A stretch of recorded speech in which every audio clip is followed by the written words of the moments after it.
Un saludo cordial a todos los que estén viendo este video, esta presentación sobre la primera escuela antropológica clásica. Nos referimos en este momento al evolucionismo. A continuación vamos a tratar de sondear las principales perspectivas teóricas que han caracterizado a la antropología a partir de su nacimiento en la segunda mitad del siglo XIX. Las perspectivas evolucionistas, en este caso, en especial las asociadas a Morgan, a Taylor, dominaron la antropología temprana. En ese sentido, el evolucionismo emerge como una tendencia teórica de la antropología cultural y, lógicamente, de las escuelas clásicas. Hay que hacer una especie de repaso en este sentido porque eh, hacia mediados del siglo XX, tras la Segunda Guerra Mundial y el colapso del colonialismo, se revivió el interés por el cambio, incluidos nuevos enfoques evolutivos. Por ejemplo, otros antropólogos se concentraron en la base simbólica y la naturaleza de la cultura y usaron enfoques simbólicos e interpretativos para descubrir símbolos y significados estructurados. De esta manera, la antropología marca un derrotero a seguir desde la segunda mitad del siglo XIX en adelante. De alguna manera, esta antropología también refleja esas tendencias colonialistas que emergían desde Europa como la potencia dominante, y el etnocentrismo marcado como el europeo siendo la raza civilizada, o por lo menos pensaron sus precursores.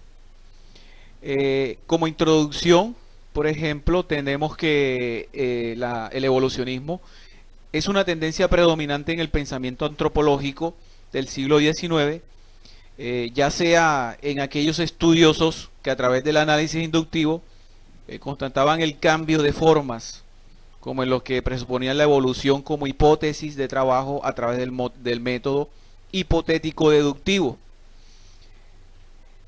Se pensaba en esta época, por ejemplo, que los hombres formaban conjuntos culturales susceptibles de ser calificados en un determinado estadio histórico. Eso lo van a pensar sobre todo Morgan y Taylor.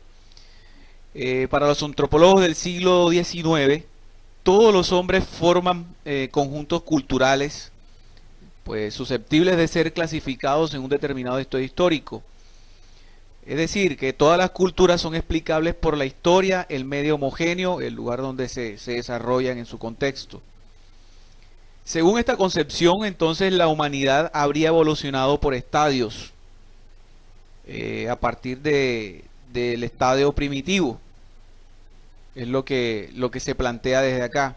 Es decir, de alguna manera va trazando un derrotero, una ruta de lo salvaje o primitivo hasta la civilización industrial, y como ejemplo se ponen los mismos europeos. De alguna manera estas escuelas sirven también para legitimarse en ese sentido. Entonces las costumbres, creencias, objetos de cultura no europeos fueron estudiados comparativamente para intentar reconstruir la historia cultural de la humanidad y para, de alguna manera, encontrar una explicación del origen, el desarrollo y el cambio de cada una de las culturas.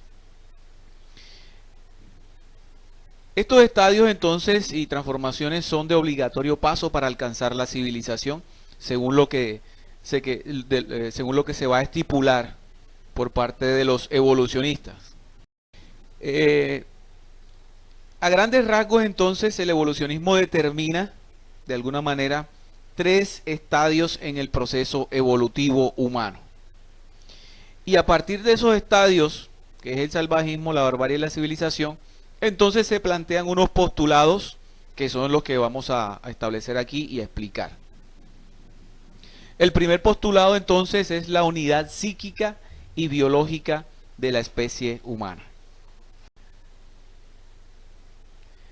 Este postulado va a plantear que todos los seres humanos existentes sobre la Tierra a pesar de las inmensas variaciones de costumbres e idiomas que pueden ser constatadas, constituyen una única especie y son portadores de las mismas cualidades mentales. En otras palabras, aquí surge una contraposición un poco al evolucionismo biológico darwiniano, en donde estableció una diferenciación de las especies a partir de esa evolución natural. Aquí dice los evolucionistas culturales, no, un momentico, todos tenemos una misma construcción en lo psíquico y en lo cultural, ¿no? Por lo tanto somos iguales. Entonces aquí se plantea o se va a plantear una pregunta que luego va a derivar postulado.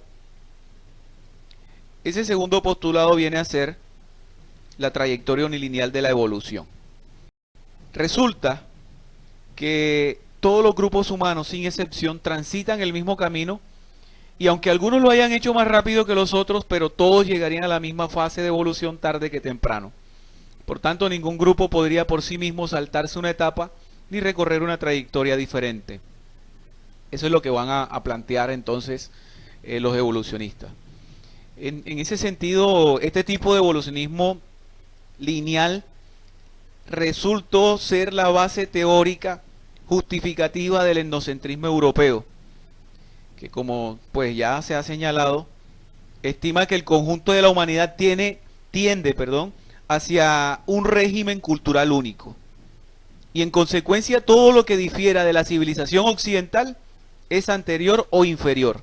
Eso es importante porque determina de alguna manera y explica además en el siglo XIX ese neocolonialismo de europeos hacia África. Recordemos la conferencia de Berlín, donde se reparten a África, y también ese colonialismo hacia Asia. De alguna manera están explicando o están justificando que aquellas razas que de alguna manera son inferiores evolutivamente y culturalmente hablando, pues necesitan ser civilizadas. Y fíjense que después de la segunda revolución industrial y con el avance industrial europeo, se necesitaron, por ejemplo, se necesitó más materia prima, más producción a partir del uso del petróleo como combustible, y la invención de los nuevos motores como fuerza motriz. Eso llevó a que la producción se agilizara. Y claro, necesitamos entonces mano de obra, necesitamos más materia prima, necesitamos nuevos mercados. Y aquí entonces aparece en el horizonte aquellas culturas inferiores a las cuales había que civilizar. Eso como para legitimar un poco ese neocolonialismo. Bueno, en ese sentido, esta teoría, que de alguna manera se fundamenta también en esas cuestiones darwinianas, pero de lo biológico, esto es más cultural, nos lleva a realizarnos algunas preguntas. ¿Por qué predominó esta tendencia evolucionista en el siglo XIX? Obviamente el impacto de las publicaciones darwinianas y los descubrimientos prehistóricos que fueron determinantes para que se impusiera esta orientación de las investigaciones antropológicas. Por ejemplo, una de las tareas de Darwin, que cumplió una de sus obras, fue demostrar, la obra tiene por nombre La descendencia, fue demostrar la concreta genealogía de la especie humana.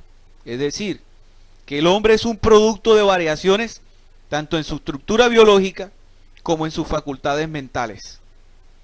En este ámbito el desarrollo científico se fortalece, pues el evolucionismo en antropología también va adquiriendo cierta concreción, pero no desde lo biológico, sino ahora desde lo cultural.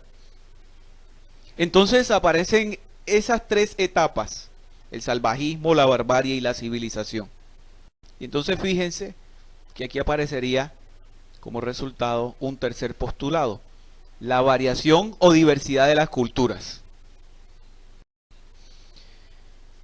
Aquí está la pregunta a la que me refería en el primer postulado. ¿Cómo explicar la evidente variedad social y cultural de los grupos humanos si se parte de la unidad biológica y psicológica de la especie humana? Pues fijémonos entonces que lo que intentaron explicar estos antropólogos evolucionistas desde la cultura es que se pasa de una etapa a otra precisamente a partir de unos elementos que les sirvan de referencia para superar esas etapas.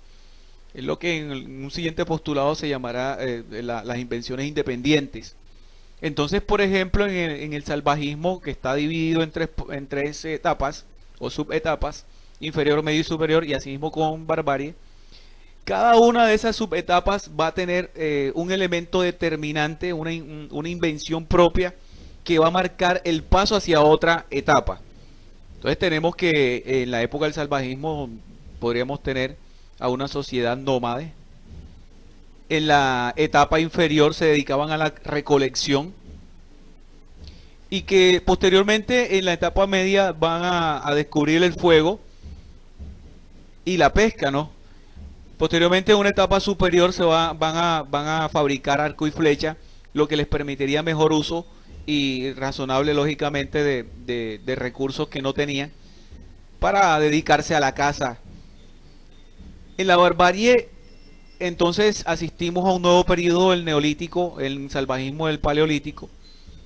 Recuerden, el paleolítico es la piedra antigua, una época sobre todo de nomadismo. En la barbarie del neolítico va a estar muy marcado, sobre todo por la invención de la agricultura, la domesticación de animales. De alguna forma las sociedades se sedentarizan, lo que les permite una construcción más compleja de la sociedad y lógicamente una construcción más compleja de todas las instituciones que ella misma tiene. Esa composición de aldeas entonces van creciendo, se crean excedentes y esos excedentes les permiten a estas sociedades de alguna manera acaparar, y a los vecinos pues obviamente a las aldeas vecinas les interesaría tener eso. Ahí surge la guerra, pero también surge algo importante: la necesidad de cuantificar lo que se tiene hace que estas sociedades inventen la escritura, y ese va a ser el hito que va a inaugurar para los historiadores de vieja data y los antropólogos también del siglo XIX.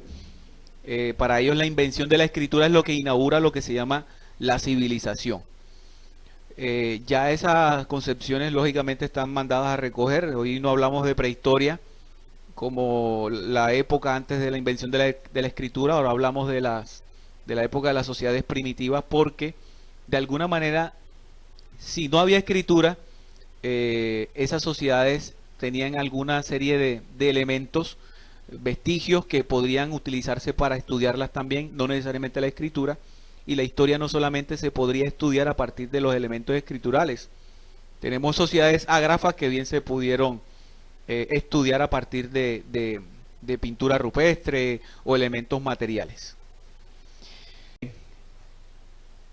Entonces ahora vamos con el postulado número 4, la invención independiente.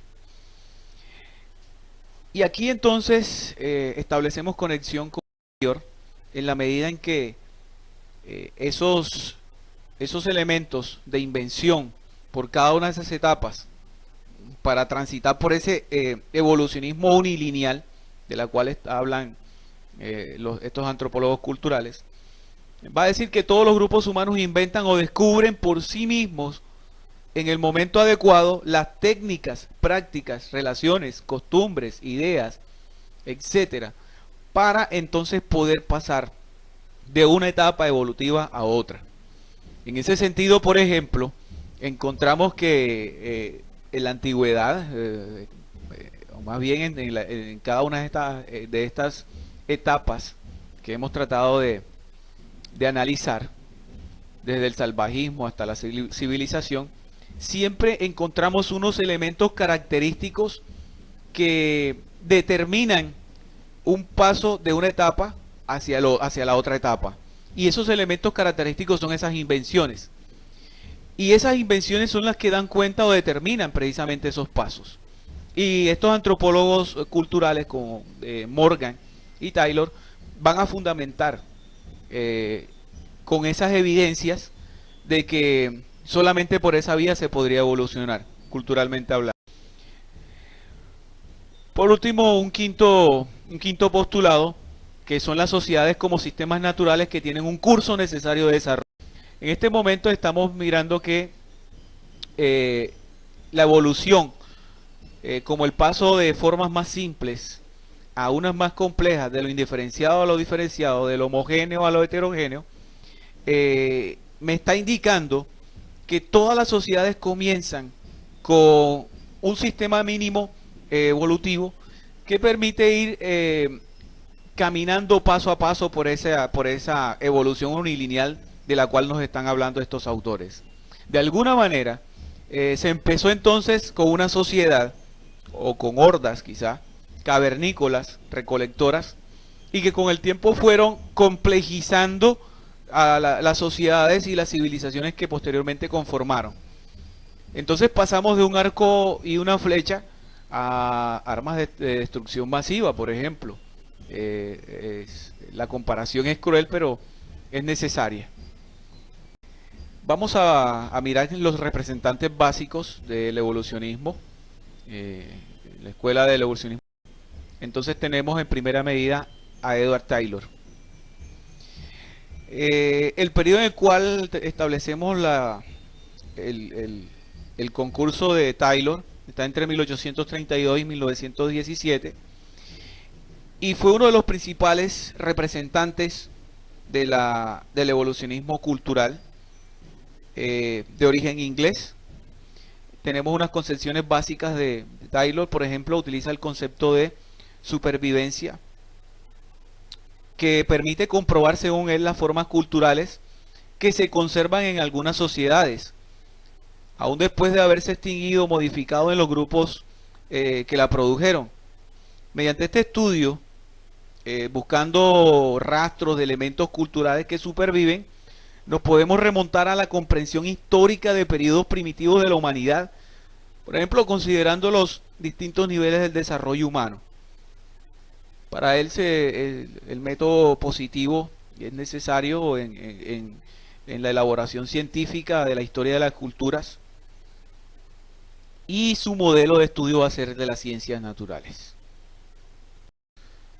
Vamos ahora con Lewis Morgan. Este señor tiene una obra interesante que se llama La Sociedad Primitiva. Él es norteamericano y allí no solo traza y detalla los estadios del desarrollo evolutivo cultural que ya hemos indicado previamente, sino que en forma científica también indica los estudios de parentesco, cosa que no hemos tratado aquí, pero de alguna manera se hace referencia a ello. Morgan trató de establecer las relaciones de correspondencia entre formas de producción, forma de parentesco y forma de conciencia social.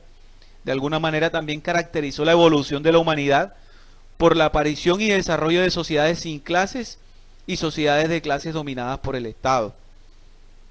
Entonces, tenemos que detallar los estadios de desarrollo evolutivo cultural y demuestra que las relaciones de parentesco dominan la historia primitiva de la humanidad. Tercer representante, Herbert Spencer, va a estar entre 1820 y 1903. Herbert Spencer desarrolló para la antropología el pensamiento que une la idea de la evolución con el concepto de la sociedad como un organismo. Entonces, para él la sociedad debe ser considerada como un superorganismo, ¿no? Dividida en tres sistemas de órganos. Primero, el sistema del mantenimiento, el sistema de distribución y tercero, el sistema legal. Para él, por ejemplo, cada sociedad desarrollada posee tres sistemas de órganos. Entonces, el primero al que él se refiere, que es el sistema del mantenimiento, es la organización de las partes, el cual asegura la alimentación de los organismos vivientes, y en la sociedad la producción de lo necesario para vivir. El segundo organismo, que el sistema de distribución, que para él asegura la relación de las distintas partes del organismo social sobre la base de la división del trabajo. Se dividen los trabajos. Este tiene una fuerte influencia marxista. Finalmente, la sociedad para él, el último organismo, el sistema legal, para él asegura en la forma del Estado, en la construcción del Estado como invención, la subordinación de las partes componentes bajo el todo, es decir, la subordinación de los ciudadanos que están asociados a ese Estado. Las partes específicas u órganos de la sociedad son instituciones. Entonces, hay un pensamiento, dos ideas claves en el desarrollo antropológico de Herbert Spencer y en general en el desarrollo antropológico cultural, y especial en el evolucionismo. La división social del trabajo, y aquí hace el énfasis Herbert Spencer, y la adaptación al medio ambiente. Para finalizar entonces, hay que notar o destacar que los antropólogos evolucionistas participan y son herederos de la noción clave de la ilustración de la idea de progreso. Ellos van a tener esa idea de progreso allí, presente. La creencia en un progreso universal e ilimitado del hombre y de la ciencia, que es en contexto que enmarca ideológicamente la época evolucionista de la antropología y de otras disciplinas sociales. Pero aquí el siglo XIX es importante porque hay un crecimiento industrial muy grande y eso va a marcar también la idea de ellos. Entonces los estudios antropológicos posteriores a ellos van a mostrar algunos límites y errores de la teoría evolucionista. Entonces, sobre todo a Morgan y a Taylor se le va a hacer ciertas críticas que ya vamos a mirar en posteriores videos. Esto es todo por este momento sobre la escuela evolucionista cultural y espero estén atentos a las otras escuelas que vamos a estar explicando. Muchas gracias.